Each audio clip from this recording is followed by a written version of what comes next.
Hello, Bobcat fans, and welcome to Bobcats Weekly. I'm Josh Leatherman, and this is Giovanni Rosello. We're here to bring you recaps of Bobcat events, looking at our Bobcats of the week, and look forward to what's to come. To give you a breakdown of the past week, the Bobcats of women's volleyball got things rolling in the STU Invitational, going 1-2 in the tournament. But the headliners of the week were Kylie Beecham and Amanda Allende, our Bobcats of the week. Allende with the team-high 19 kills in the winning match, and Kylie Beecham with the team leading 40 assists throughout the tournament, as well as women's soccer taking a loss against receiving votes Aquinas College, dropping the match 3-0. As for men's cross-country team, they earned first place in the Sun Conference coaching poll with their key returners Jose Penoliver, Benjamin Guerrero, and Alejandro Garcia. And as for women's cross-country team, they earned second place in the Sun Conference coaching poll with their key returners Susana Gutierrez, Andrea Peterson, Gabriela Gutierrez, and Mariana Morante. And they look to build off of a season in which they finished 21st in the NIA National Tournament. Now, 2 weeks out from the inaugural football game in St. Thomas University history, here's a quick interview with head coach Bill Reichel. All right, welcome, Coach, and here we are.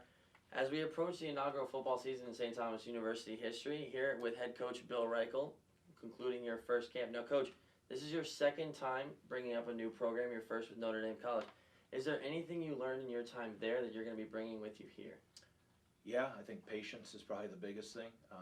Every different university has their challenges, and figuring out when you're adding a big group like a football team initially, you have some things to work through from a school standpoint, administration standpoint, admissions, the whole process. So obviously we're going through that and making sure that we're taking care of all of our students. But from a straight football standpoint, it kind of comes down to just being patient, and obviously we're in a different situation here that we're actually playing a real football game in a couple weeks. When we were at Notre Dame, we had kind of a club year to start with, so it's more real right now. So we're kind of trying to be patient with a whole bunch of young guys, learning our offense and defense and special teams, but we have to push them a little bit more to get through some of those kind of the freshman funk, I guess, or whatever you'd call it, so we can kind of accelerate the process and get them ready to play.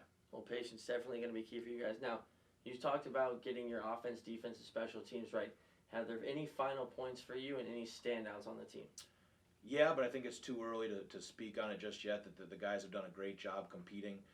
We've kind of extended our camp a little bit longer and competed a little bit more. Just you get a chance to watch the high school film and watch these guys throughout the process and everything else, but until you kind of get them out there actually working in our offense and defense and those type of things, you really don't know what you have. So just trying to give every guy an opportunity to compete, and not that we won't compete the whole entire year, but we got to kind of whittle it away to get ready for this first game. But we've let them have an opportunity, I think, more so just to make sure that we get a chance to evaluate everybody and go from there. All right, thank you very much, Coach. Appreciate it. And for what's to come this week will be the men's soccer team, as they will be opening their season against the Florida Memorial Lions in the Battle of Miami Gardens. Gio, did you know this year we're going to be returning a strong defensive line with headlined by seniors captain Harry Molinix, George Kay, Frank Long, and Romario Atkinson, as long with the top offensive unit with 2017 NAIA All-American and Golden Bobcat recipient Tomas Greco, and Pablo Gil will look to make a comeback off a season-ending injury? Unbelievable. That is great. And for the seniors, they look to take back the conference as they did when they were freshmen, going back-to-back in the Sun Conference Tournament Championship, and also when they went all the way to the second round in the NIA National Tournament, going to the furthest in school program history.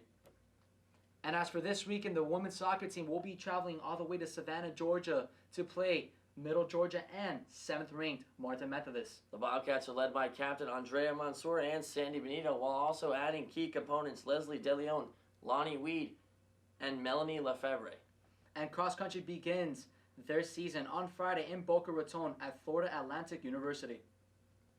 Thank you for tuning in to Bobcats Weekly. Make sure you tune in next week as we get ready to bring you Bobcats football for the inaugural game of the Bobcat season, as well as prepping you for volleyball heading into conference play against Coastal Georgia. Go Bobcats!